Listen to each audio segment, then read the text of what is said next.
ঢাকা বিশ্ববিদ্যালয়ের কেন্দ্রীয় ছাত্র সংসদ ডাকসুর নির্বাচনের জন্য 10 রিটার্নিং কর্মকর্তা নিয়োগ দেওয়া হয়েছে। বান্ডেল থাকলে প্রতি সেনমানিতে টাকা বাঁচবে। বিকাশ সেনমানি বান্ডেল কিনে জিতুন প্রতি লেনদেনে। উদ্ভিদ বিজ্ঞান বিভাগের অধ্যাপক ডক্টর মোহাম্মদ জসিম উদ্দিনকে প্রধান করা হয়েছে। ডাকসুর সংবিধানের আওতায় উপাচার্য অধ্যাপক ডক্টর নিয়াজ আহমদ খান এই নিয়োগ দেন। সোমবার ঢাকা বিশ্ববিদ্যালয়ের সিন্ডিকেট সভায় এসব সিদ্ধান্ত হয়েছে।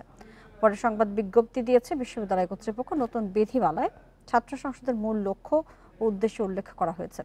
স্বাধীনতা আন্দোলন ও মুক্তিযুদ্ধ, জুলাই গণ অভ্যুত্থান সহ সব গণতান্ত্রিক আন্দোলনের চেতনাকে প্রতিষ্ঠা ও শিক্ষার্থীদের পাঠ্য এবং সহশিক্ষা কার্যক্রমে সর্বোচ্চ সহায়তা করা।